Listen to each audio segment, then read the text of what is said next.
Hey, Are we guys. live? Yeah. What's up, YouTubers? What's up? Yeah. What's good? What's happening? Everybody Hi. doing? Jason. We are 3-1 Oh, over on our this playoff weekend picks. in our Yep. NFL bracket. Yeah. And our Super Bowl is still alive. Yeah. Right. yeah. In fact, we got 3 out of the 4 teams that will be in the conference championships. The only one we missed on was the Saints, and they lost this evening to the to the Buccaneers. Yeah. I'm telling you, we need an ESPN show. Yep. Yep. I don't know what they're waiting on. Drew don't know. Brees. I'll read- Drew Brees is done. He's gone, man. Gone forever. He's gone with the wind. I think Yeah. so. That's right. He's gone to that big chariot race in the sky. Yeah. I see what you did there. Oh. Hey. It's good. What are we doing? What are we doing today? Man, we're starting a 4-year journey today, Dave. Mark it down. January 17th, 2021, the start of a 4-year journey of going through AFI's, the American Film Institute's top 100 movies of all time. All time. Hey, but before you get into that whole deal, we should probably hit it up with an intro. We should. That way, you only have to explain this once. That's right. I also had the list or the info on the criteria for them choosing these movies for the AFI list as well. So I'll go into that a little bit too. Oh, absolutely. That's excellent. I did not have Look that. at you. Look, Josh came prepared. I got 4 sheets of notes over here. Dave, Yeah. how many notes? How many pages? How many? Never mind. I'm just, look, man. I just run the stream and edit all of our podcasts, and Right. that's it. Yeah, okay. So, Throw in the occasional impression. yeah, that's Yeah. it. That's it. I'm comic relief. Yeah, the gimmick guy. Yeah. Ain't no more Got of this Olay bullshit. This old late. No, I can't do it. See, I can't do it on command. See, that almost came across like Mr. T, and I wasn't ready. So I'm anyway, ready to fool with this Olay bullshit. that had Mr. T been cast instead of our good friend James Gammon. yeah, friend of the show, it would have been infinitely worse. He who's not alive, All by right. the way, so he probably doesn't Yeah, know we exist. He's super dead. All right, He Josh. listens to us all the time. Yep. All right, here we go. We Hit ready? us with that beautiful Oh, yeah. intro, dude.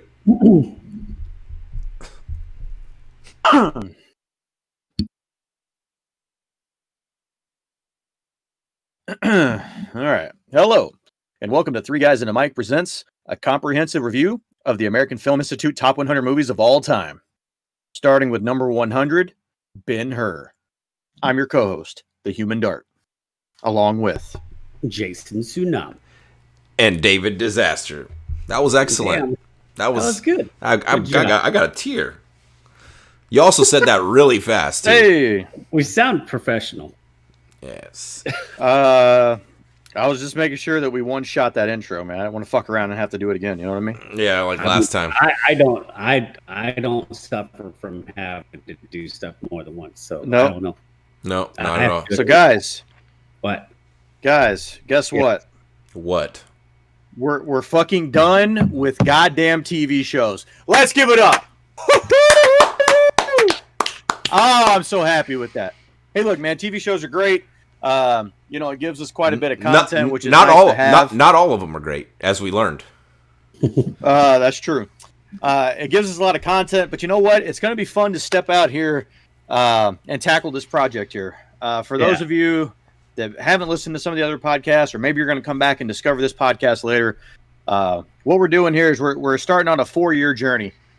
We say 4 years because we're going to do one of these movies every other week, but we're tackling the 100 movies on the American Film Institute's top 100 list of all time.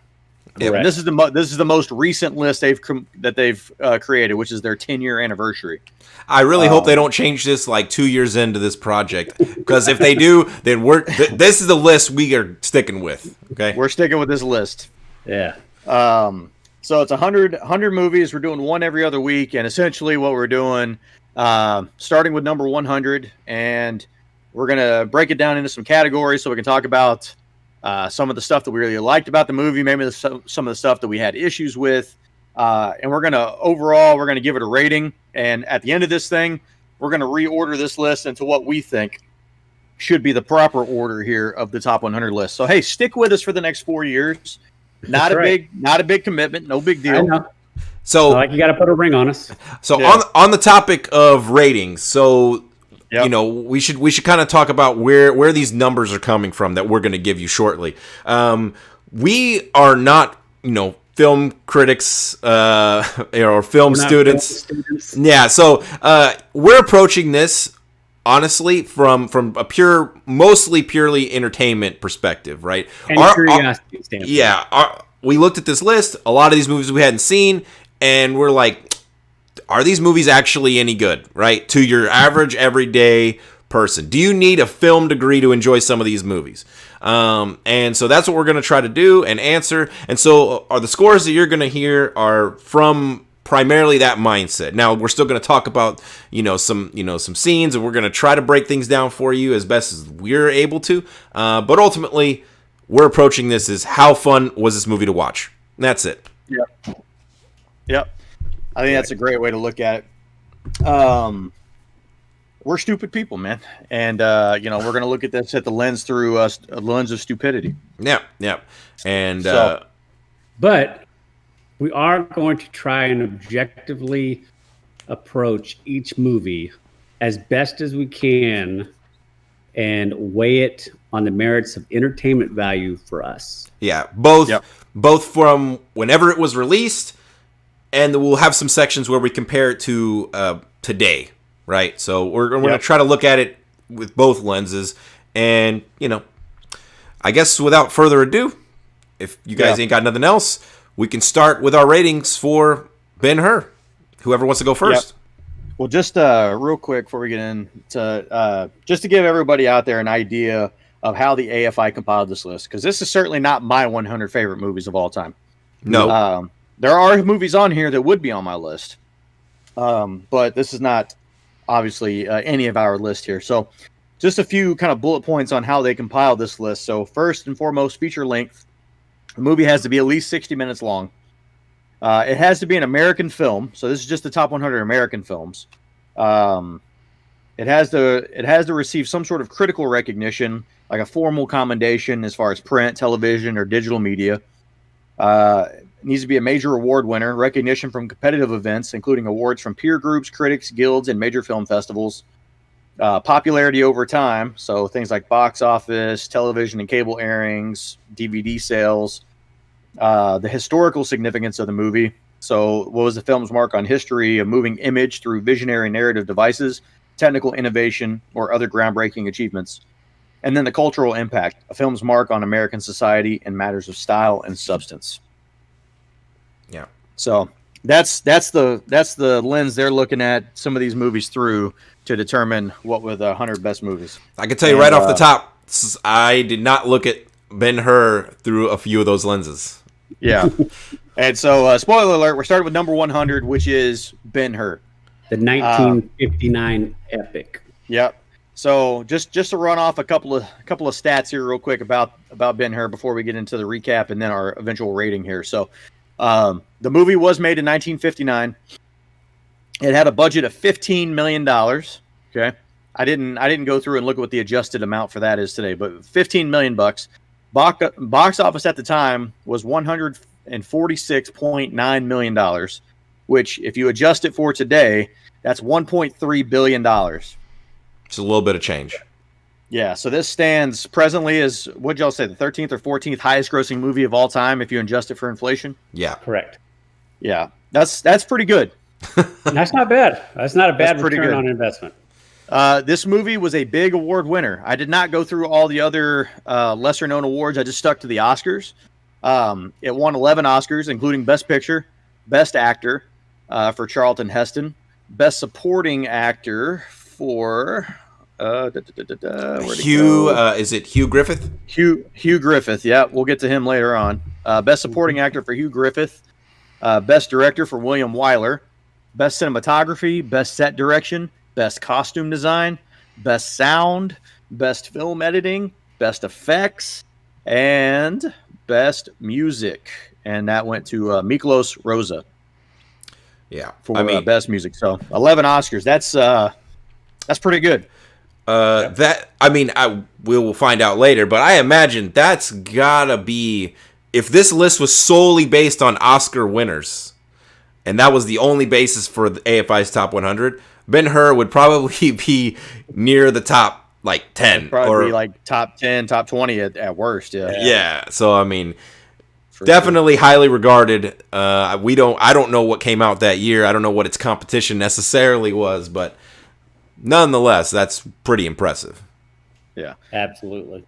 So just a quick recap here. So William Wyler, the director of the movie, this is his only appearance on the AFI list. Okay. And I was doing some research on Charlton Heston over here as well. I mean, I'm not not seeing a lot of Charlton Heston movies. This is also his only appearance on the AFI list, which I thought that was going to be pretty weird. I don't know. I hear the name and I recognize the name as being pretty popular, but he's not in a ton of these movies. Gotcha. Okay. And by a ton of these movies, I mean he's not in 99 of them. He's on only one of them. Yeah, and he's on the 100th. He's only on 1% of them. He's in the bare minimum here. So yeah, he's hanging on by a thread. Hey man, he made it though. So yeah. Jason, hit us with that quick recap, and then we'll go into our just general ratings and reviews here. All right. Ben-Hur is an epic drama about an aristocratic Jew living in Judea who incurs the wrath of a childhood friend who's now a Roman tribune. Although forced into slavery, he survives his 3 years of enslavement on a ship galley, on a galley ship. He survives living on the dreams of vengeance, culminating in an epic chariot race against a once best friend and now a mortal enemy. Judah must deal with loss, love, and a challenge to his faith before revenge ultimately consumes him to the point of his demise. That's pretty much it. If you want just a quick synopsis. I think that's a pretty good recap. So going into this, had any of you guys? I know I had not seen this movie. Had either one of you guys seen this movie before we started it? No. So I had seen. So my dad was a big fan of this movie, and I only know that because when we get to the scene on the galley ship, and he's rowing, that actually, like, I had a moment of deja vu, and I do remember sitting with my dad way back. I mean, I must have been less than 10 years old. I did see that part of the movie, but other than that, was just generally aware of what the movie was about, but I had not seen anything else of the movie. Yeah. I had seen bits and pieces in passing, but I had never seen probably more than 5 minutes of this movie. I've known about it. I know about it. I've seen it on the channel every once in a while. I know people who've seen it, or have talked about it, but I had never even actually wanted to watch it.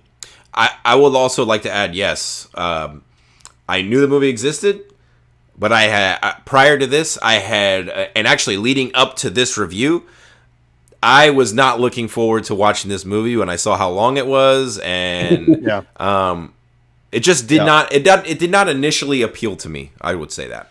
The length was certainly daunting. Yes, I tried to corral the wife into watching it with me, and unsuccessfully. Well, as soon as I told her it was 4 hours long, she was like, "Good luck with that."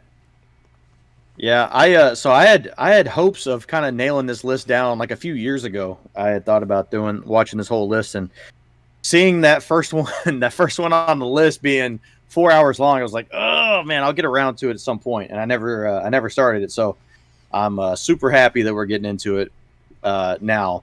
And look, it honestly at moments it didn't feel like it was 4 hours long, and then at certain moments it felt like it was 10 hours long. Yeah.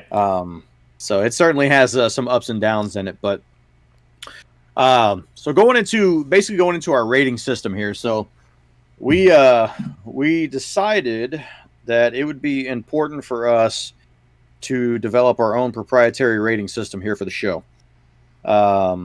Something that was on. It had to be on par with the general gist of our show. Yeah, on brand, basically. Yeah. And so, when you think about it, I mean, you got like Rotten Tomatoes, Tomato Meter, you got Siskel and Ebert, Metacritic. Yeah. So a lot of these guys have their own rating system. We just thought it was important to have our own. And so, some of the verbiage we use a lot of times on the show here is that something is shit. Like the back half of the Star Trek Discovery season 3, that was shit. It was hot caca. It was awful. Yeah.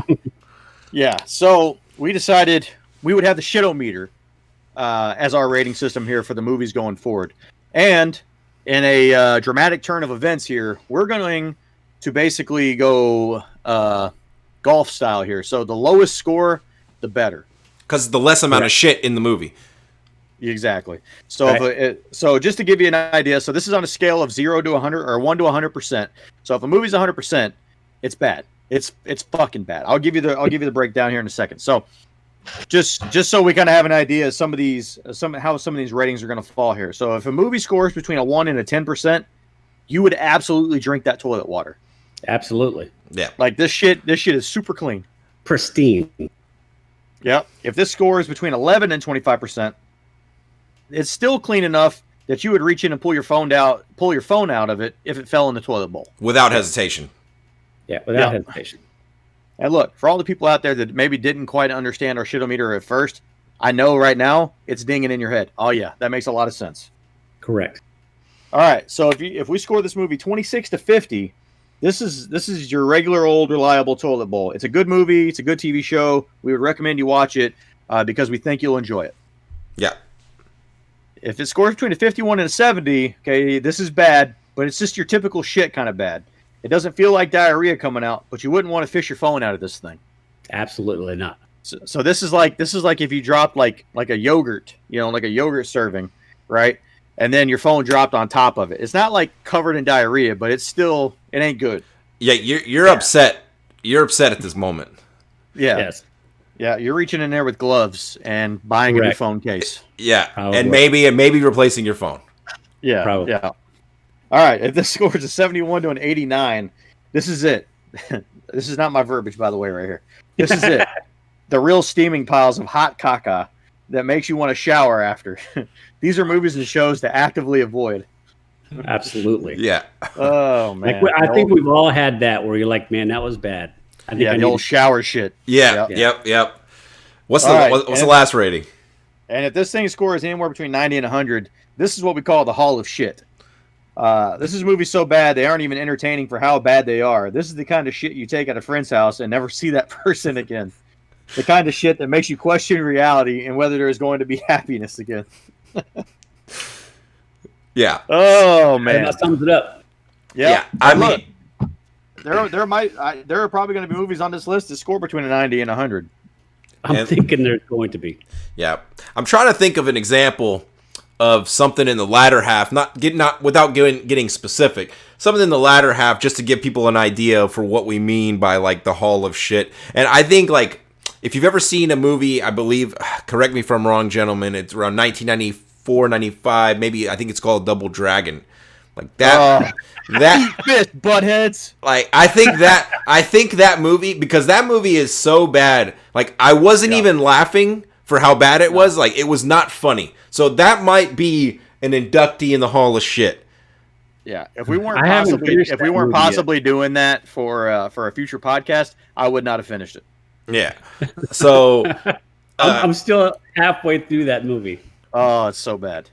That's definitely a great example of a movie that would be hung in the Hall of Shit. Yeah. So that's having said that. Right, so all that being said, we pulled our 3 personal ratings together of this movie, and we gave it a solid 35%. Yep. So this is a good movie. We would certainly recommend it, and we think you would like the movie overall. So if that's all you were here for, then that's it. You made it. Go watch Ben-Hur. If you want to know why you should watch Ben-Hur, or maybe not, depending on what you want to, what you take from what we say, then yeah, stick around. Yep. So 35%, good movie. Look, overall, I was pleasantly surprised at how much I enjoyed the movie. Correct. There were certainly, we'll talk about some of the stuff coming up here in a little bit about like some of the things that have aged kind of poorly. There were things in this movie for me that I didn't quite understand like why they were in there. But I feel like once we got about an hour into the movie, into the third hour, so that 2-hour period, I mean, rock solid movie. It's a fucking revenge tale, which I love revenge movies. Well acted. Yeah, I mean the acting is great. I had the acting coming up as something that's aged well for me. Yeah. Where I didn't like at a certain point. Once you got into that, once he gets taken and marched across the desert and taken to the boats, like all of those scenes up until that 3-hour period, like this movie it left my mind that this movie was made in 1959. I mean, you could literally take the story from the moment that he's betrayed by Masala. Yep. To when he gets his revenge and Masala dies, like that, which is honestly like the majority of the movie. It's like 75% of the movie. Yeah, that 2.5 hours. That by itself, for me, if that was the whole movie, with whatever, that's maybe probably a 20. That's probably gets into the 25 or less for sure. Yeah. Yeah. It's the surrounding parts of the movie that kind of lower it for me. But still, man, I mean, still way better than I expected it to be. Yeah. I'll say this: going into this project, I was extremely hesitant because we browsed through the movie catalog a few times, and like I just kept thinking, Jesus, man, this is going to be difficult. Because I am not one for older movies. I'm just not. But since I will this came say out this. when you were in high school, it's okay. Yeah, but it's different now. Yeah. But I will say this: I am extremely thankful that this was the first movie we watched because it gives me hope. Yeah. For the other 99 movies on here. Yeah, I agree. Without a doubt. I don't know how much hope I'm going to have after movie number 98, Yankee Doodle Dandy. 1927, I think. Yeah, something like that. So I don't know how I'm going to feel after that one, but for right now, I do have hope that these other older movies are going to show up well for us here. So yeah. Anyway, first movie out the gate, a solid 35. Nice work there, Ben-Hur. Let's jump into some of the best scenes here. So I didn't have a ton of like individual scenes. They were just kind of longer moments, really. But I think for me, starting out would be like the first Masala Judah argument after Judah gave him the horse. Yeah. And and then they kind of go around the corner, and Masala's like, "Well, hey, did you talk to your guys, right?" And Judah's like, "Yeah, I talked to most everybody's okay." He's like, "Oh, well, what do you mean most everybody? Yeah. Like who's not? It's just a couple of people. No, who the fuck is it? Yeah. Yeah, tell me their names. Tell me their I want names. names. I want social security numbers. Like home he's going to- addresses. Like Yeah. it was at that moment, like I kind of had a feeling that Masala was kind of like a fucktard, but but it was that moment where you're like okay, I know this type of character. This motherfucker is trying to make examples of people, and he wants Judah to do his dirty work. You know what I mean? And yeah, that was a really good. Basically, for me, almost every Judah and Masala scene is probably in the near the top of all the scenes in the movie. Yeah, my best scene is when after Judah escapes the first time. Oh, and he goes into his office. Jail cell. He goes into his little room, and that's when you get the turn from Masala. And he's like, when he's confronted by Judah, and he finally says, like, "I begged you for help," and and when Judah realizes he's done, like you see it in his face, and you're just like, "Oh shit!" He drops the spear. He's like, "Look, you're gonna kill me? Then your mother and sister are gone. They're dead. And he was done, man. He's like, if you want them to live, you have no choice. Yeah, you're done. And yeah, that was really good. I just thought, to your point, even the opening scene where they're not arguing, but just like where they're catching up, and you realize like these two guys grew up together and they're really good friends. I thought they did a good job of really landing that quickly, and really getting you bought into that. And so even though it's not like such a surprise that Masala, ends up turning on Judah, but it makes you hurt. I don't know. It made me hurt a little bit more because I was like, oh man, like they seemed really fucking close. Yeah, I mean, the dude, it almost seemed like he was kind of serving his sister up to him too, like, because I mean, like, oh man, like, bro, she wanted that dick. Yeah, I mean, like the dude like gives her this brooch from some civilization he conquered. He's like, oh, we had to kill him. We had to kill him, but hey, they made these. You want that? Yeah. And like, yeah, to your point, Josh. I mean, for a movie this long, it did really seem like the relationship between Judah and Masala was kind of done quickly. But I think for me, it did a pretty good job of establishing, like, okay, these guys were friends. It's not like they just were friends like recently. They were friends since childhood. Like like Masala is from the same town. And I guess the only difference is Judah stayed here and kind of built himself up, whereas Masala went off and became part of Rome and up on the Roman side. Yeah. So. But that first argument after Judah gives him that horse, dude, that shit. I went back and rewatched that again today.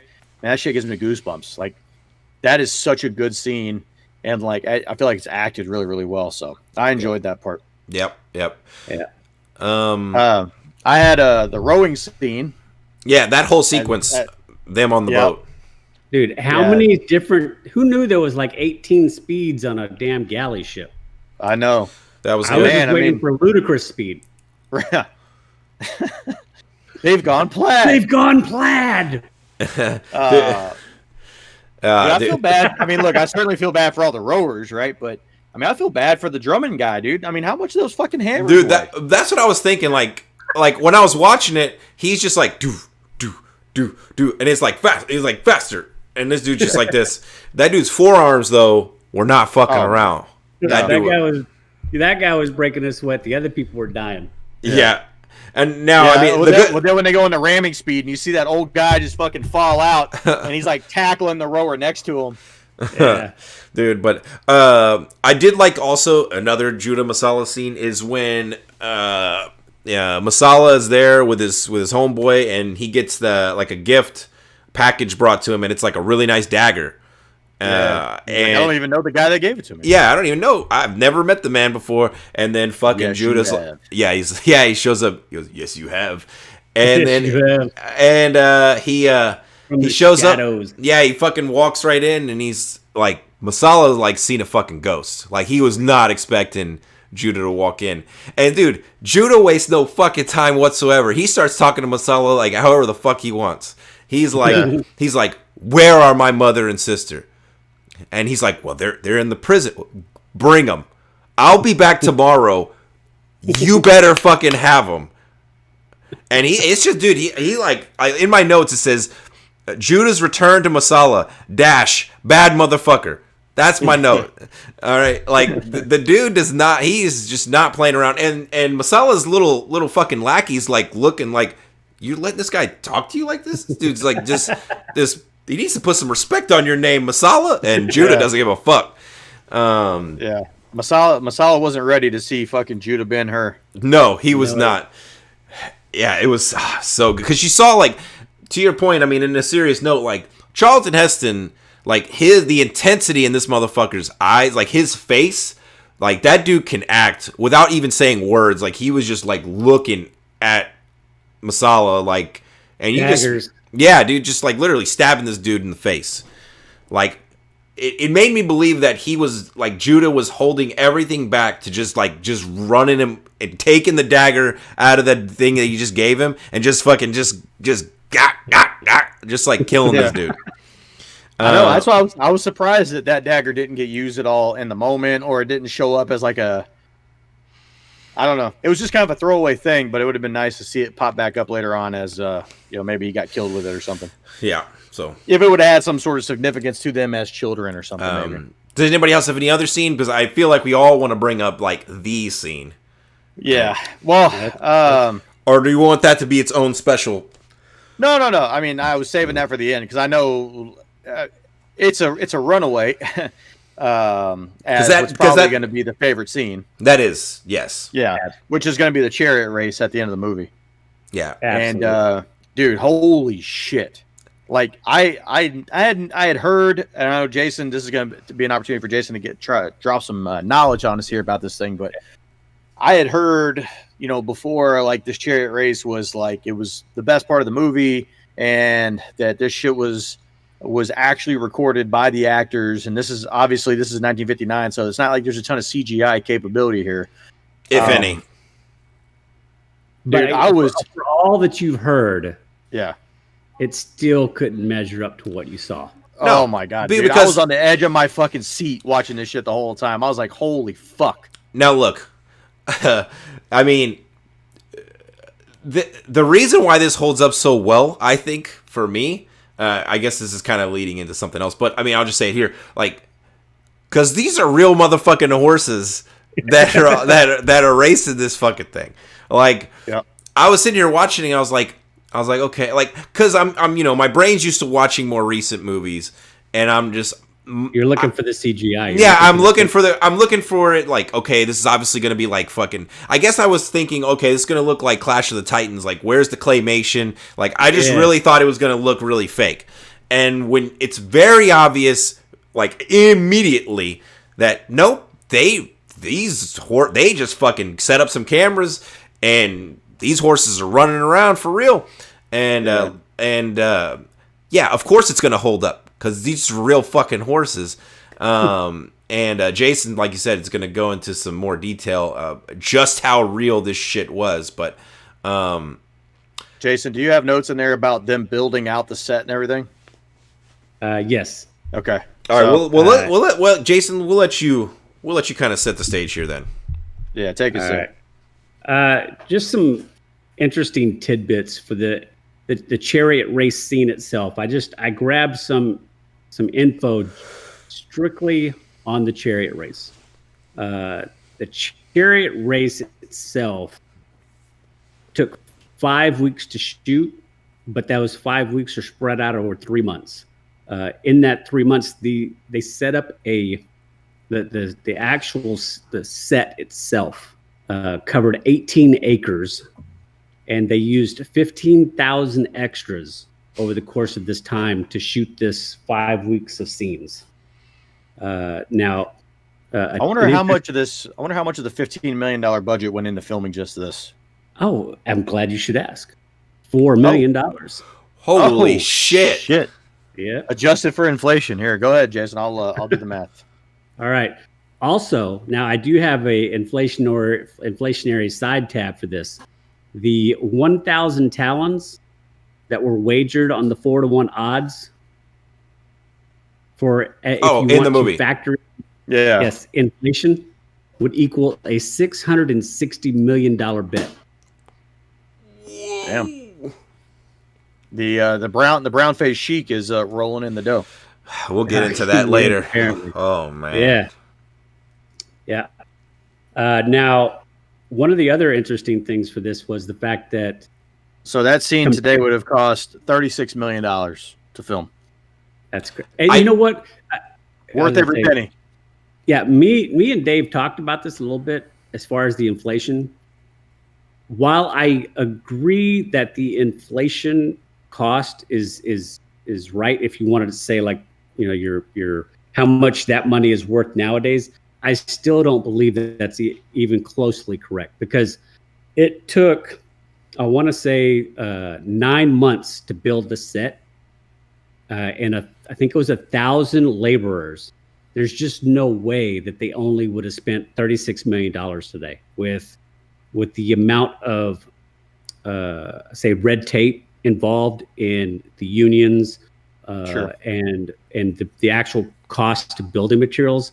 So when we say like the inflationary, that's just based on the dollar amount they spent then. But I really feel it would be like, Oh, well, because today you're probably dealing with a lot more restrictions and, Absolutely. minimum. Like you said, there was 15,000 extras. We don't know how much they were paying these motherfuckers, right? Like it was very minimal. Probably more safety yeah. restrictions and stuff too. I mean, not even COVID related, but just probably other newer safety restrictions. yeah, that they didn't have to deal with back then. So Yeah. Yeah.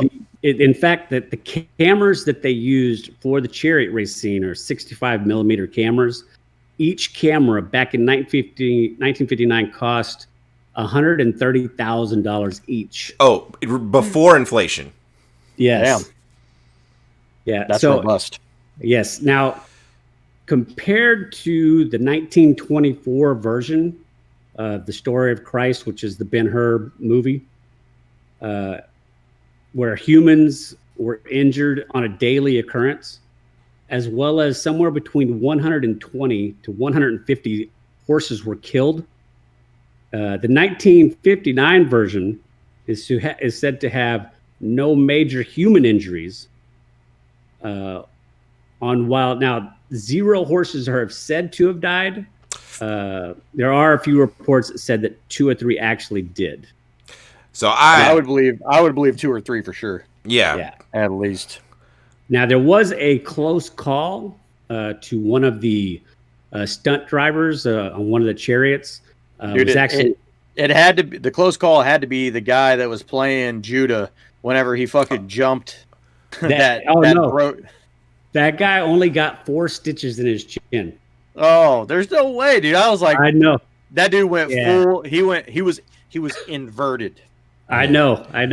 If I can take a Top Gun reference. Yeah. Yeah. Now the actual there was a close call from a story from the actor who played Masala, said that one of the extras in one of the chariots, one of the stunt drivers, actually fell out of his chariot and couldn't get off of the set fast enough, and the chariot behind him was about to run him over, and the actual horses and the chariot both leapt over him. They said it was a miracle on the set. I think at that point I'd be like, you know what? I'm good. I'm gonna go. Now to emphasize, you got my check. Yeah, exactly. Now to emphasize like the differences between modern times and say 1959 times, I don't think PETA existed because some of these stunts that they did in this movie were actually authentic in the sense that they were staged. So in order to get horses, PETA didn't start until 1980. Okay, so in order to get like the horses to actually crash and burn, what they would do is either cut a hole through the horse's hoof or run a cable through a hole cut through the horseshoe and run it through the harness. So the driver, when it was time to crash, would pull the cable, tripping the horse and causing the crash. Could you imagine you're the driver, right? First of all, like, rest in peace to all the horses that weren't reported as being dead, because for sure they had to die, some of them. But imagine you're the stunt driver or whoever, and it's like, okay, the stunt coordinator or whoever tells you, hey, okay, pull this, and you're going to trip this fucking horse. And I don't know how fast they're going, but it's like, I don't want to pull this. That's going to hurt. What if something goes really wrong? Yeah, man, I would have hated to have been a stunt worker on the 1920, the earlier version, the 1924 version, because apparently there was people getting injured every day. But man, when you see the very first chariot that takes that tight turn and flips over, and it just catapults the driver straight into the ground. Man, anytime one of the drivers was run over, now obviously that's not, that wasn't a stunt man. Like that's like, some, concoction that they created. But dude, that shit looked brutal, especially when Masala gets fucking run down. That dude. And that's the extended part of this scene as being my favorite scene, is watching Masala get fucking hammered, man. Bad. Dude, that is brutal. Yeah. And I'd put in my notes like sweet revenge. Yeah. So Like So that was worthy. That scene was worthy. You know how we talked about Osira getting shot and that being a total letdown of a big bad dying at the end of something. This was totally not a letdown. Man. Yeah. Yeah. And then he has he survives that just long enough to have that last confrontation. Yeah. Just to finish this point on the scene that you brought up, Josh, where Ben-Hur is like catapulted into the air. Yeah. This is actually the notes. It says one of the most notable moments in the race came from a near fatal accident when stuntman Joe Knut was tossed into the air by accident. Now, he incurred only a minor chin injury, which I believe it was 4 stitches. So he wasn't supposed to fly off. No. Now they wanted to keep the shot, but some of the other people felt like it was unusable. Now they conceived the idea of showing Ben-Hur was able to land and then cling to the front of the chariot, then scramble back into the actual the cabin part of it while the horses kept going. So it was kind of pieced together. But the guy flying up in the air and hitting, that's all legit. It wasn't supposed to happen, but it was kept in. Hey, look, that was a great scene because I watched that shit. I was like, oh, like it literally, like it made me like fucking gasp because I was expecting I don't know what I was expecting, but that was worse than what I thought was going to happen. Because being Ben-Hur, I thought for sure like he would just jump it and it'd all be good. But watching that shit, I was like, holy fuck. Yeah. You know what? This makes me want to go back and watch. I don't want to watch the remake that came out in 2016. Like I don't want to see that, but I want to go back and watch that chariot race and see, with today's capabilities, does it look any better, worse, different? Surely it'll be different, but I just wonder. I just have a feeling it's not going to look as good. Yeah. I think personally knowing that this is that this really happened, that they really filmed it this way and everything I think it gives a little bit more sizzle for me. Yeah. Yeah. They had to, apparently whenever they shot this scene, it was so hot. They filmed this whole thing just outside of Rome. And it was so hot that the horses could only make like 1 or 2 laps around, and then they'd have to swap them out. And so they could only make a couple of runs like each day. So that's one reason why it took, 5 weeks? Yeah. And 3 months to shoot. And then in this race, they ran 9 rounds? Yeah, 9 laps. Jesus. Yeah. You can see where it took a while. I mean, look, that's obviously the choice for best scene in the movie. Unless anybody else has a different option there. No, there's no other option. I mean, that was just that was awesome. Yeah. It if anything, it shows you the capability when you put your mind to it, to just really for lack of a better phrase, just put the dick on the table. That fucking scene is just absolutely untouchable.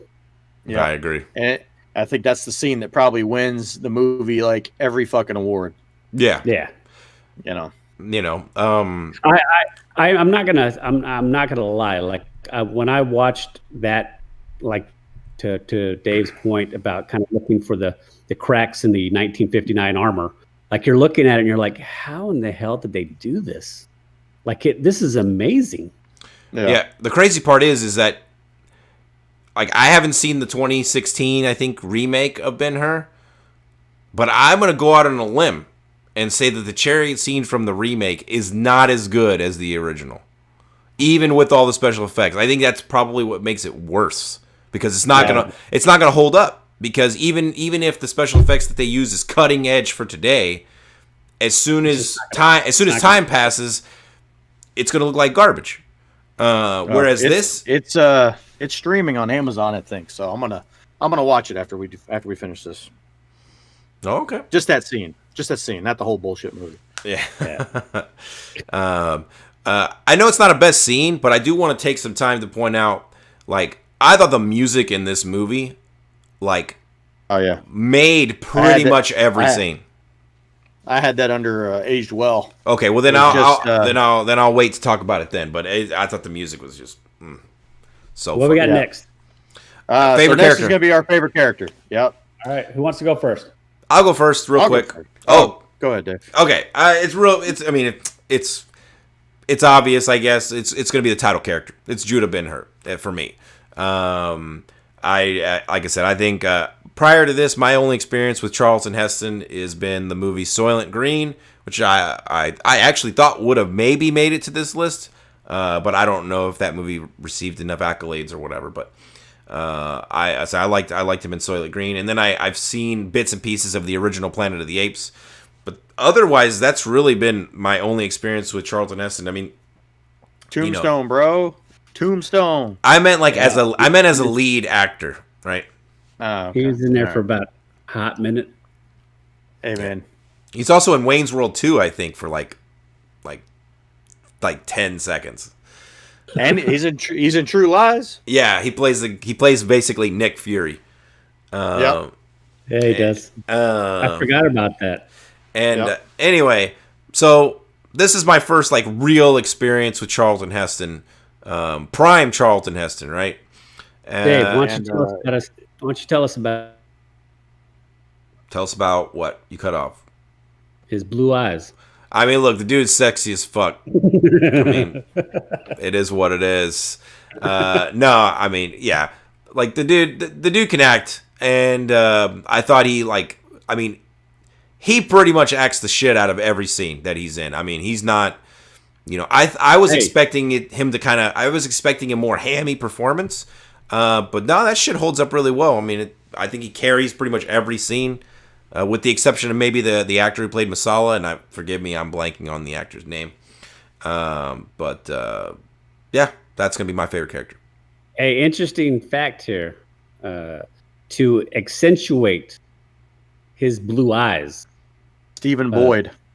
Yes, set against everybody else that's in the film.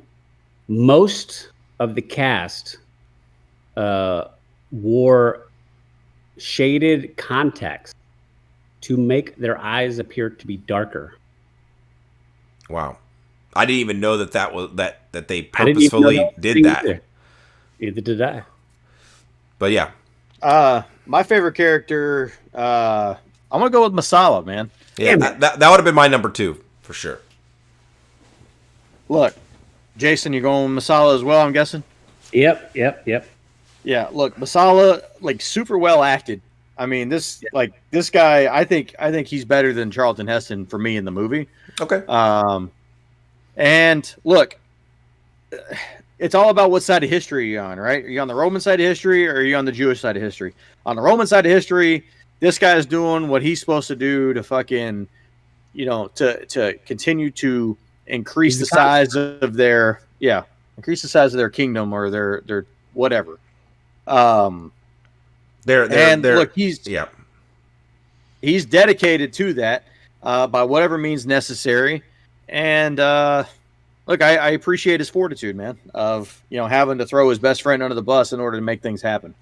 Yeah. Do I like that? No, I don't like that, but I appreciate that he had the fucking stones to do that.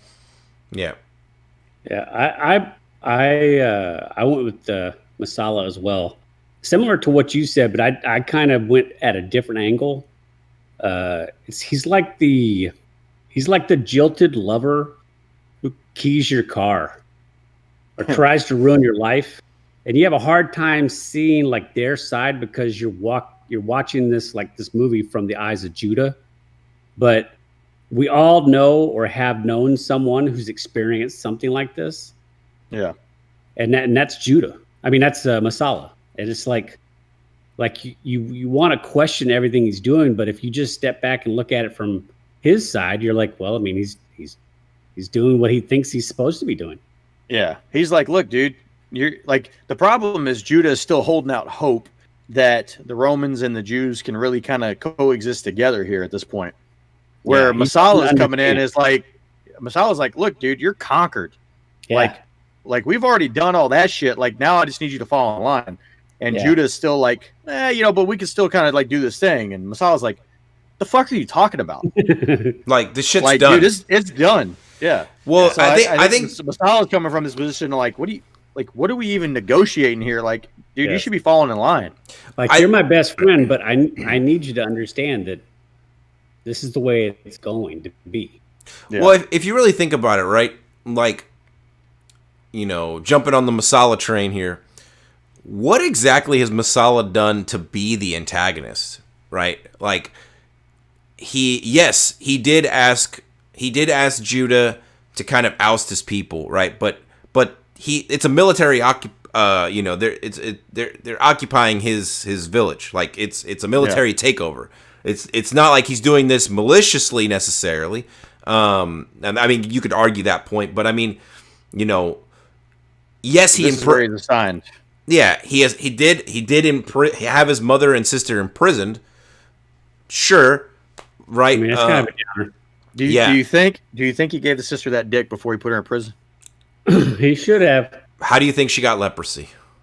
Oh, Masala's dirty, huh? Yeah. No, I mean, look, the worst thing he did was he wrongfully imprisoned Judah, knowing that he wasn't guilty, because he was up on that roof. He saw the shingles were. I mean, he broke one himself.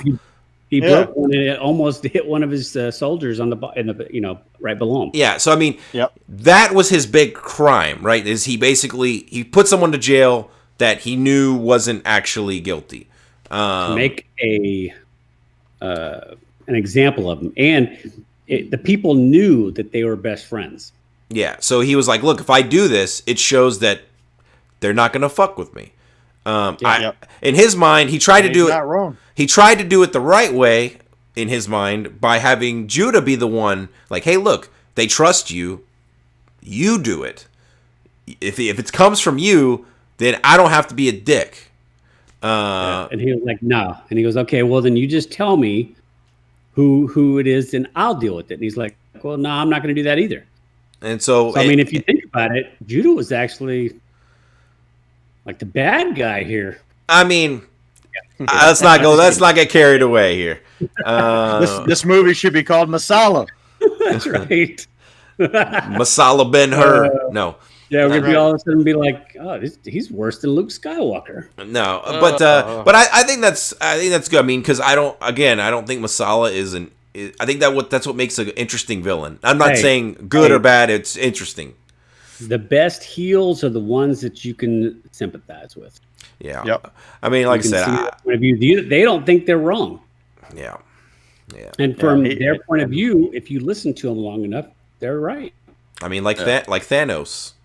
You know. What I mean? Absolutely. I just love the conversation he has, and he has it so just like it doesn't really matter when he talks to Ben Hur, and he's like, "You're a conquered people," Yeah. and it's very blasé about it. And Judah's like, "Well, fuck you, bro."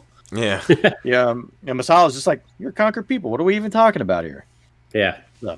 I don't know. I thought it was really well acted. I really enjoyed Masala. Yeah. Least favorite characters. I'll go Character. first. It's gonna be Esther. 100%. All right. Lay it down. All right. This is also one of my issues with the movie.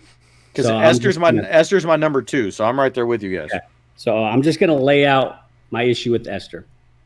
So Judah promises himself to her in the beginning of this film, and frees her. She is a slave, and frees her, Yeah.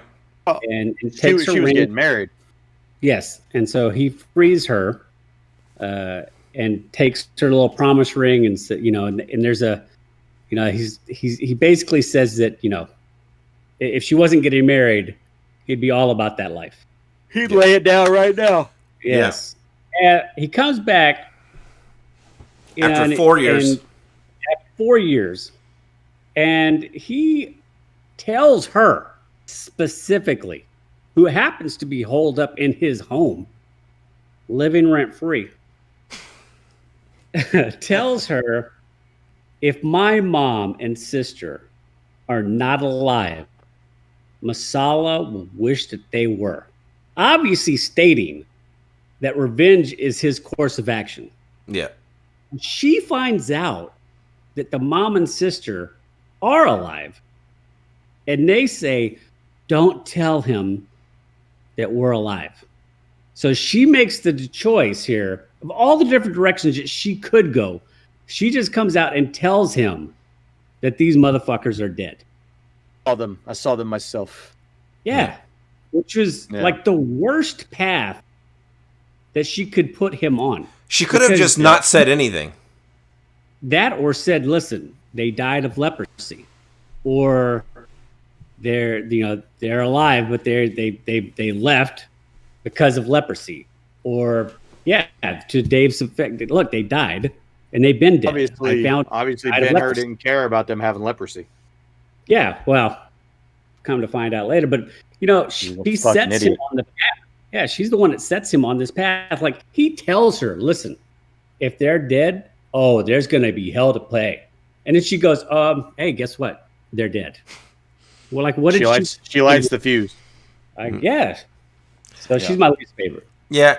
I mean, that's Jason. You pretty much stole everything I was gonna say. I mean, I think like she just did not. I mean, obviously, if you really think about it, she just probably said whatever she felt like in that moment. She obviously didn't think it through and whatever. But as an audience member, I feel like, okay, at this point, Esther is literally just a story device.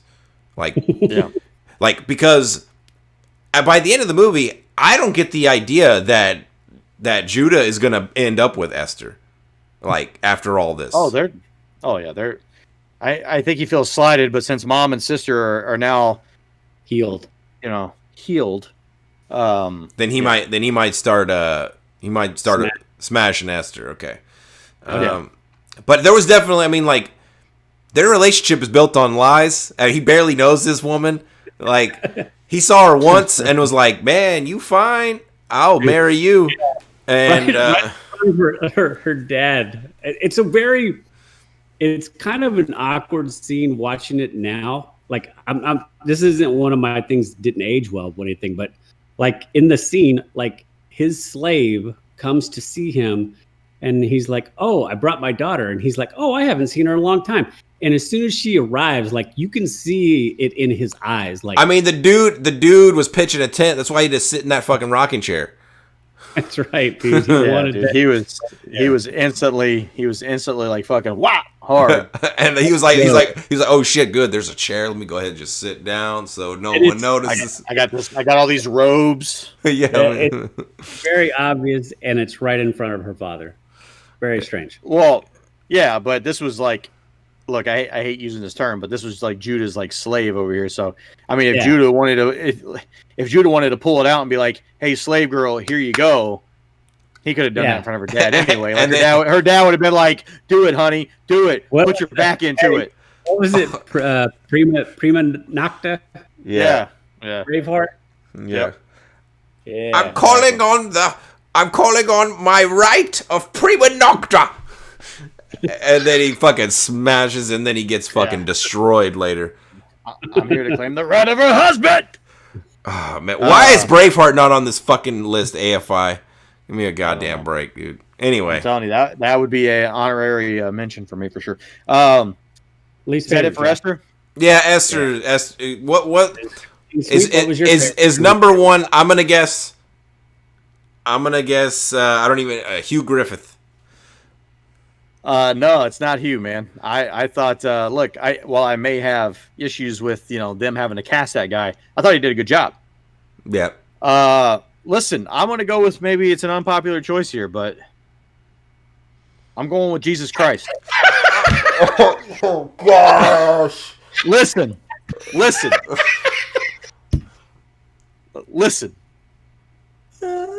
So the Jesus shows up, right? Look, Judah I don't know who you're talking about, because I don't remember hearing Jesus in any of this movie. Oh, he's in the credits. He's in the credits as Jesus Christ. As the Jesus Christ, yeah. Oh god. So listen, Judah Ben-Hur, okay, is in a chain gang being drugged across the desert, okay? They go to this town. Everybody's super thirsty. You could tell. I mean, Judah's got the fucking white crusties around his mouth, right? I mean, you could tell this dude is yeah, he's starving for a drink, okay? And everybody's getting water, and then somebody goes to give Judah some water, and this Roman guard is like, no water for him. And then he drinks some water and spits it out in front of him, right? Yeah. And then all of a sudden, there's this presence, okay? And the camera pans up, and it's this dude in a white robe with long, luscious-looking brown hair, right? You never see his face, but Luscious. look, man, you know this guy is the JC, okay? Yeah. And you could tell that there's something going on with this guy because this guard says, hey, man, I told you not to give this guy any water. And he comes up on this guy like he's going to start something. And I want to know what JC's face looks like in this moment, right? Because, like, what is he doing to scare this guy? Because this guy's, like, instantly like, oh, shit. Listen, I'm going to go back to what I was doing. I apologize for even, engaging in this conversation with you. Dude, because In that that moment- because that dude's hair is so fucking nice. Oh, dude, it's luscious. Dude, that I was So- yeah. In that moment, JC, okay, if JC is about the people as we are told in this book called the Bible, okay, This is off the rails. he could have saved all these slaves, all these people that were captured here, and just broke them free. That Roman guard wasn't going to do shit. He already scared them. Instead he says, "Hey Judah, let me give you some water so you can continue to be a slave for the next 3 years, bro. Here you go. Have a nice day." He put him on the path, man. I mean, granted, the path was filled with Look, some JC suffering and some bad could have saved times. us- Yeah. He could have Look, saved. JC could have saved us 2.5 hours of a movie here. But then we would have not got the revenge tale, and it wouldn't have been nearly as good of a movie. That's true. That's true. But still, JC, man, what a jerk! What a jerk! You could have saved Judah Ben-Hur right there, bro. Oh God. Clearly, he was being mistreated, man. I mean, how much does Jesus need to see to be like, my son? Let me karate chop that chain. Let's go. I think you're really wanting like Buddy Jesus, like up in this Buddy Christ, yeah. Buddy Christ, yeah. Oh, JC, what a jerk. All right. So, you know what? I'm gonna flip things around here. I was gonna say what's aged well, but I feel like we focus too much on the negative sometimes, and so I want to end on something that's good. So, what do we feel like is aged poorly in watching this movie through today's eyes? I'll go first. Go ahead. You beat me to it. You want to get the obvious one out of the way? Yeah, man, all the religious stuff. Look, here's the deal, all right? Like, I'm not anti-religion. I am just anti-people trying to force religion down other people's throats. I don't understand any of this has to do with the movie itself, right? So if we use something like Count of Monte Cristo, right, where Edmond Dantes goes into jail, he's God. I forget the quote he inscribes into the wall. Something about God will set me free, or God will take care of me, whatever it is. That does a good enough job of telling me that Edmond Dantes is a man of faith. And then throughout the next couple of years, as he's constantly getting beaten, he loses that faith, right? And, the priest that he ends up getting with, blah, blah, blah. Anyway, it ends up coming back to him, okay?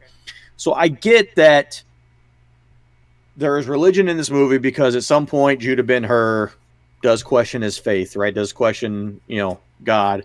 And there is the Masala part of it saying, hey, look, there's this fake God up here, but we got this real God on earth in Caesar. Yeah. So I get that stuff surrounds that, but do we really need like the nativity scene at the front? We need the last 30 minutes of the movie where we're reliving the Passion of the Christ. Like, that's the part that I'm just like it's fine. Like, I don't, like, I'm not shitting on it. It's just, did we need that in the movie? Because the movie is like freaking long already, and now we have to add in this whole 30-minute scene. But I will say, and not to like disargue like your point.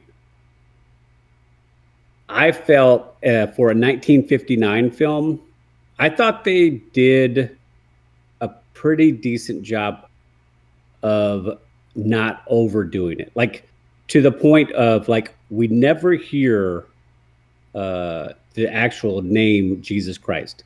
We never see his face. We never hear his voice. We never hear a sermon. Nothing. It's all just like implied. It's a periphery. I think the whole point of this is this story that we're watching is paralleling the life, basically the birth, the rise, the fall of Christ. So it's all taking place like in a parallel line going to it.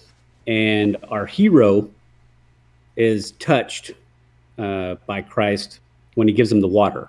And all of a sudden he's rejuvenated, and that's what sets him on his path. And he loses faith, and then he comes full circle, but only at the very end, when it's too late. Like, you know, for him to have helped save Jesus whenever, you know, they get towards the end. But like, I get your point, but I felt like for a 1959 film, I thought they did pretty well. Yep. I don't think you could make something like that today. Shit, I don't even know if you could make Passion of the Christ again today. Yeah. Yeah, I agree with both your points. You know, if I'm looking at it completely, if I'm just like, okay, if I'm just looking at this movie, again, the whole point of this is just purely from an entertainment perspective. You basically have a 2.5 hour revenge film that is nestled inside of a religious film. So, like, as a whole, it's a religious film. But within that, you have a 2.5 hour revenge film, more or less, right? Yeah. So strictly from a structure standpoint, it does hurt the movie to an extent, but does it? Do I think it hurts the movie? Like, do I think it like makes it age poorly? I don't think so. Like, I also we'll talk about this later, but I also don't think it hurts like the replay value of the movie either for me.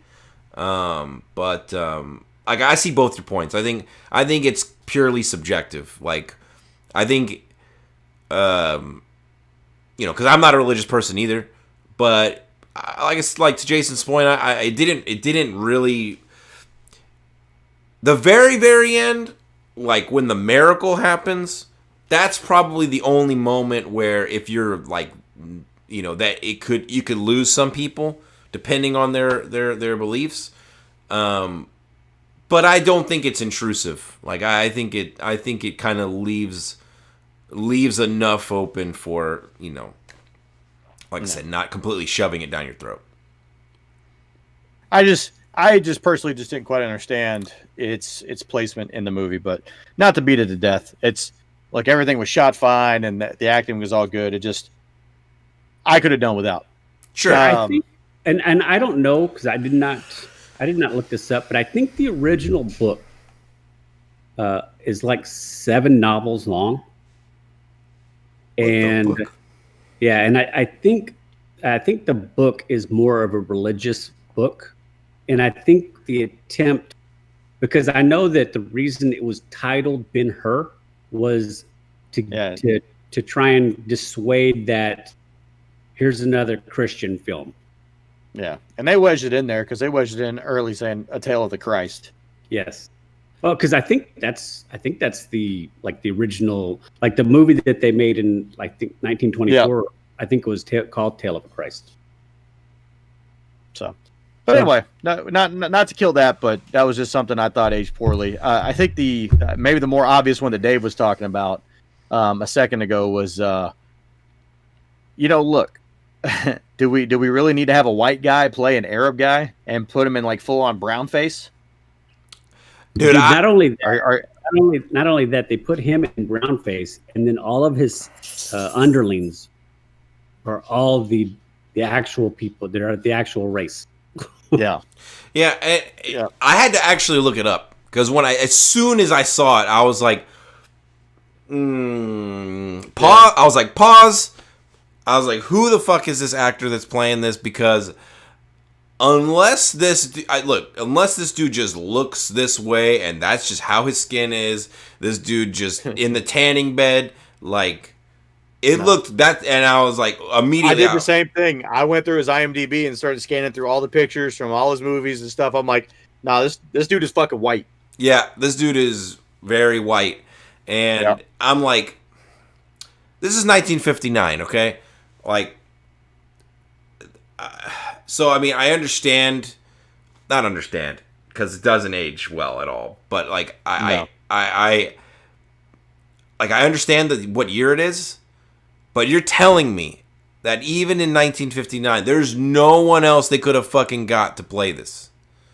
Like, no one else. Like, as much as they're spending on this movie, surely they could have spent a little bit of money and be like, let's go see if we can find like an Arab guy that can do this in the way that we want. Yeah, we lost Josh's video, but I'm sure he'll be back shortly. But to Josh's point, yeah, it was weird. It's been a while since I've seen a movie where that takes place, and it's like it was mild. It was definitely a little uncomfortable for me. Like I was like, ooh, especially when you find out the dude won an Academy Award, and it's like, yeah. Was like, so when I started going back and looking at it, I couldn't believe that he won the fucking supporting actor. Because when I saw that supporting actor won, I was like, oh, who was it? Like I was thinking like Masala, right? And so I'm going back and looking. I'm like, wait, it was the brown face guy. So not only did they cast it, but the Academy recognized him as like, this was an achievement for the ages. And it's like, and to be fair, like I'm not saying he did the role poorly. Like I enjoyed it; it was fine. Like, but for what it was, but it would, the performance alone, even putting the brown face aside, the performance alone would not have warranted an Academy Award in my opinion. Like today, like I think like it was fine, but it was not like a otherworldly performance. Like I think Masala, like, that performance was infinitely better and more interesting. But yeah, I think that's, and look, if you know that going in, like, dude, some people, they might not watch this movie strictly because of that. And I respect that if that's how they feel. You should definitely know that going into this movie, that there's brown face in the movie, and it is prominent, at least in a decent section of the movie. So, yeah. The only other thing I have that's aged poorly for this is just the length of the movie overall. I disagree. It's just a hard watch, man. For 3.5 hours, that's... Dude, I mean, the Avengers Endgame is like 3 hours long. Like, Lord of the Rings trilogy is... Look, it is 3 hours long, and I fast-forward it. Well, then you just don't like movies, I guess. I don't know. I mean, I do. I just don't like the filler in a lot of these movies. Just to go back to the religious thing for 1 second, there was one part that I enjoyed. It was early in the movie where this dude rolls up on Joseph, and Joseph is in there doing some carpentry, and the other carpenter table's empty, and the guy says, "Hey man, where's your son at?" And he's like, he's walking in the hills. He says he's got to follow his father's job or something like that. And so the guy's like, well, then why isn't he here? Like, what's going on? And I just look, I'm not a big fan of the JC, right? But I just totally didn't appreciate the fact that he was implying that JC was a lazy guy. Like he was totally like, why isn't this dude here working? What the fuck? So I just thought that was a funny little part that I missed the first time around, and I caught it the second time. Yeah, but yeah. Well, I pulled up that actor's speech from the Academy Award, and it says Hugh Griffith. Yeah, he says, "I knew who I am. I'm the dude playing the dude disguised as the other dude." Dude, I thought you were gonna actually like provide us with some information. I mean, look, it is mildly hypocritical that we would talk about Tropic Thunder and celebrate Robert Downey Jr. turn as as Sergeant. What's his character's name? I'm blanking. Anyway, going in there. I can't remember his name. Well, he's Kirk Lazarus, but I'm trying to remember who the actual character name is for the guy. Anyway, the character I don't remember. Is it Osiris or Cyrus? Anyway, his turn in blackface, which was fantastic, but it was meant to be a joke. It was absolutely like purposefully done that way. Yeah. All right. So under what has aged well? Oh, go ahead, Jason. Wait. I got one thing for aged poorly. My bad. Do it. And this is kind of in line with what you were talking about it as far as being long. And this is nitpicking, but apparently this is what I'm good at, so that's what I'm going to go with. And it's pacing. And I don't mean like overall pacing of the film. I don't think that today's younger audience can stomach like the purposeful pause. Like there's interactions between characters and they're slow, methodical, there's purpose, there's long stares, dramatic pauses, there's expressions conveyed strictly through like facial expression. Now, while I enjoyed it, and especially like as a change of pace from like recent stuff that say I've watched, I'm just not sure how that plays with like the 20-something crowd. Well, because there are scenes that there are scenes in this movie in which little actually takes place, but it's all purposefully done that. Yeah, it's something that I had pointed out, or I wrote in my notes, is like, if I really sit back and think about it, the movie actually not a lot happens for a 3-hour and 42-minute movie. Ultimately, but the reason it's 3 hours and 42 minutes, to Jason's point, is that the scenes are really, and I put it in my notes, like the scenes are allowed to really completely take place. Like you see the full conversation. Including all the pauses, and there's actually not a whole lot of camera cuts either. There's just it cuts when different people talk, but it's very, very minimalist compared to today.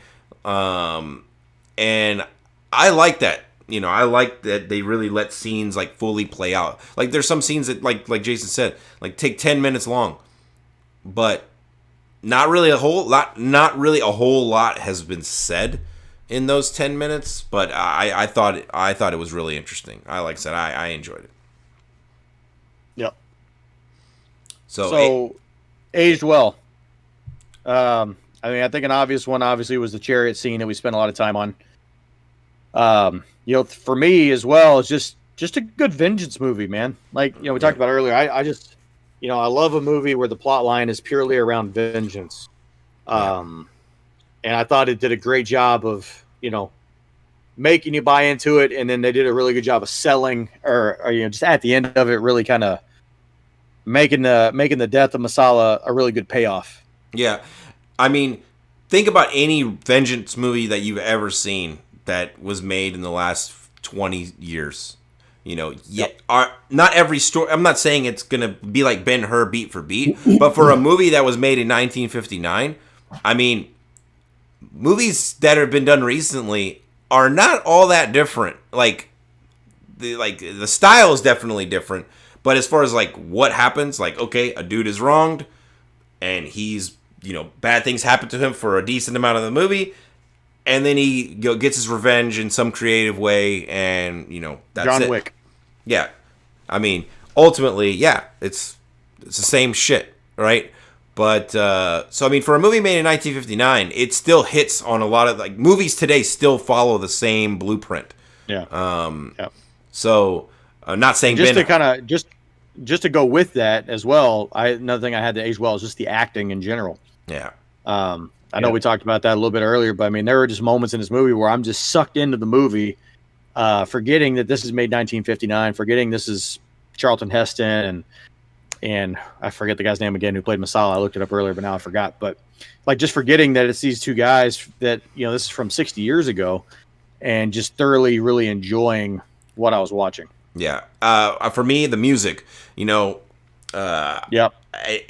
It caught me off guard because there's two sections in the movie that are specifically just music. Like there's an overture where it like plays a 6-minute song. Dude. Yeah. Okay, and I'm not going to lie. I listened to the whole thing. Yeah, same. Because Josh had seen it and he's like, you can skip the first 6 minutes. And I was like, I didn't know what he was talking about. So, and then Dave was like, yeah, you can skip it or whatever, but you don't have to. So I was like, well, fuck, Dave watched it. So now I got to watch it. So I watched it and it's nothing but an orchestra. Yeah. But I'll tell you this, by the time the overture finishes, like I was legitimately pumped to watch this movie. Yeah. Like It had good entrance music. Yeah, dude. I mean, that shit was fantastic. It I mean- felt like Conan. Yep. I mean, it just like by the time it was done, like I was ready to see whatever this was going to be. Yeah, and same thing for the intermission as well. But I mean, even that aside, like just the music overall, I thought was a notable like piece of the movie. Like it was very exceptional, like throughout. I don't feel like you get a lot of music scores like that anymore. I mean, the first one that comes to mind, and really kind of the last one where I felt really moved by the original score, was like Gladiator.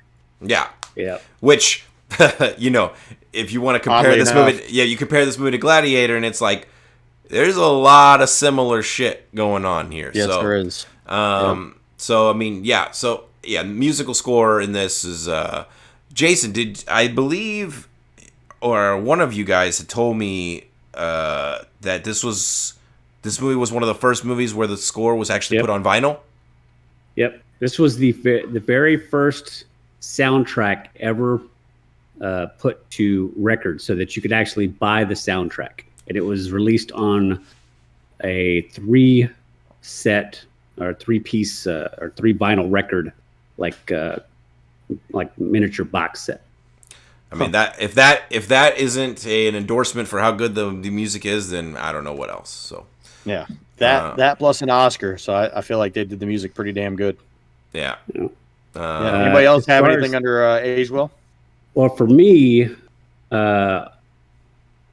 honestly, this is one of the cleanest color movies I can remember.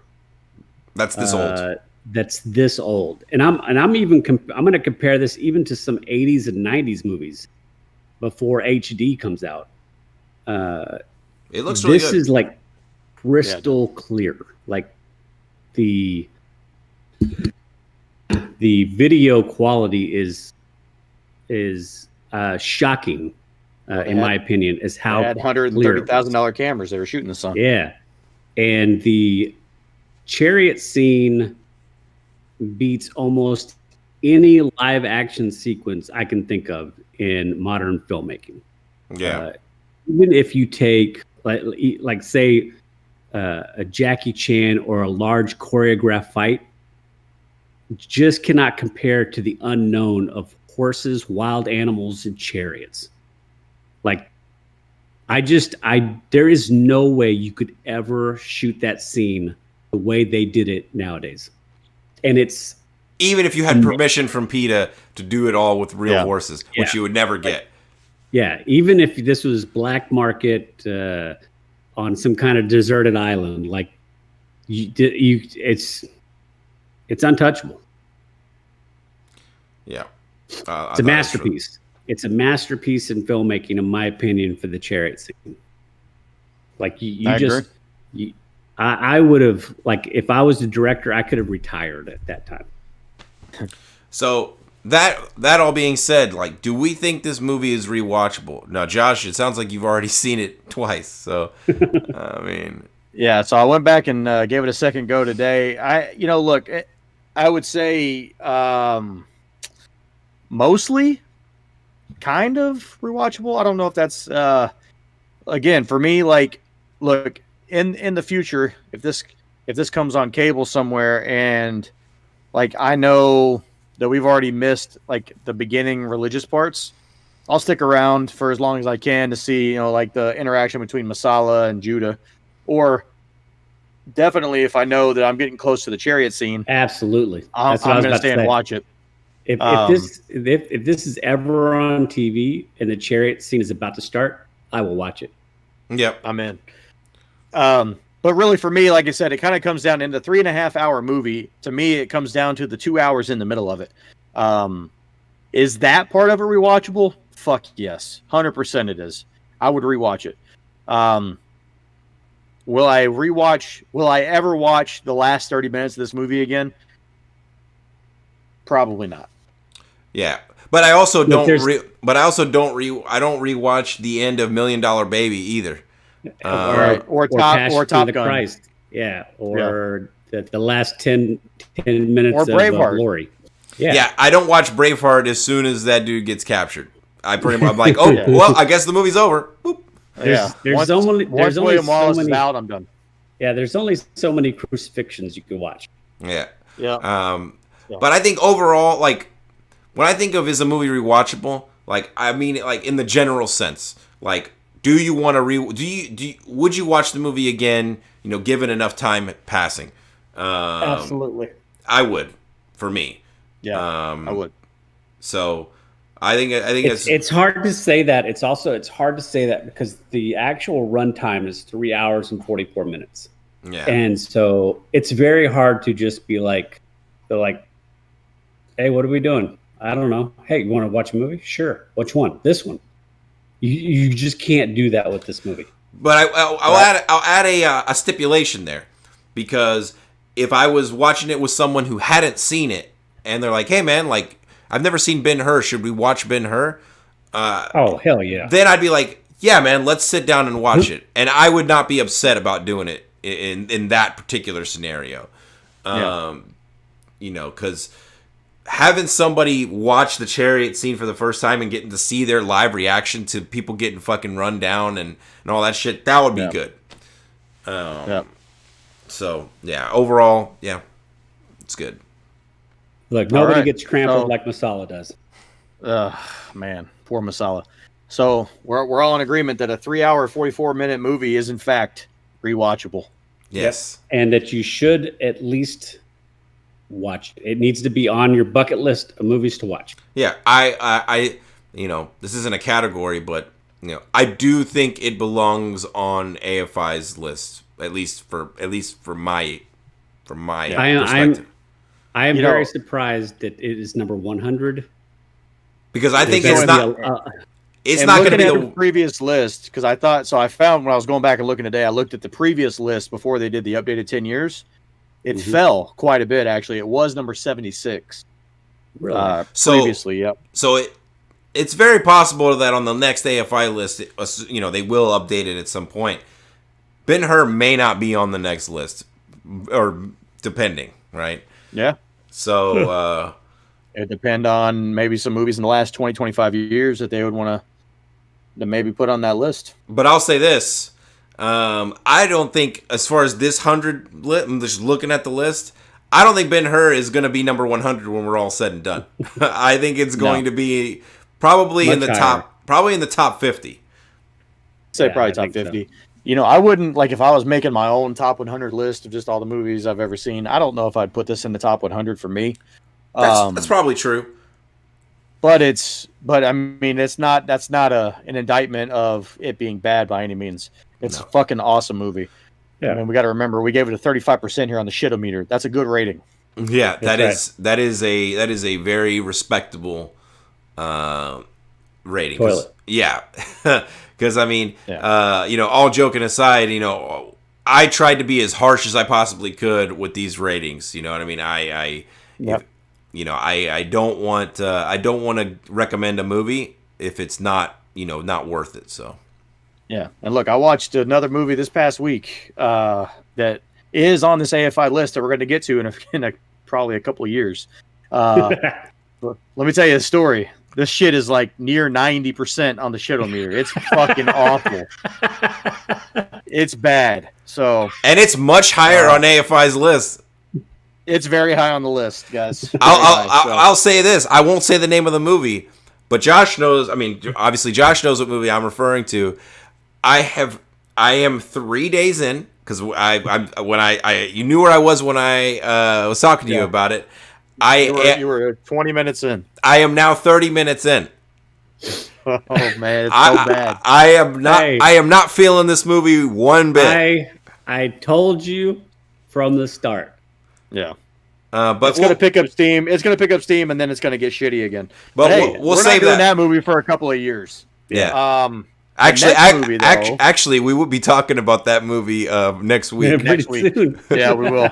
We will. But we're not going to go in depth on it until a couple of years from now. Yeah. Okay. So next week we are doing the top 16 sci-fi bracket, sci-fi movie bracket. Yeah. So that'll be a good time. The following week we're getting back to the AFI list, and we're going to be tackling number 99, Pixar's first movie, Toy Story. Yeah. So if you somehow, I don't know how you would have not seen Toy Story by now, but This is the first time for me to watch it ever. yeah, I know. That's why. I That's can't why. wait. That's why I I said can't that. wait to hear you break it down. Yeah, but yeah, if you want to follow along, or if maybe if it hasn't been a while since you've seen it, go ahead and watch Toy Story. You got 2 weeks. 2 weeks to watch Toy Story. Hey, by the way, a cool cool hour 20 minutes, easy. Yeah. It's a good watch. Yeah. Yep. So So all right, that's all all right, I guys, got. well, we did it. We did our first AFI podcast. How'd that feel, Dude, we just did a podcast on Ben-Hur. man? And we did Yeah. it in less than 3 hours and 44 minutes. We won. Been Yep. hurt. So All right, ladies. Well, we'll see you next week with this sci-fi bracket. Let's get take the fuck it outta easy. here. Later. Later. Later.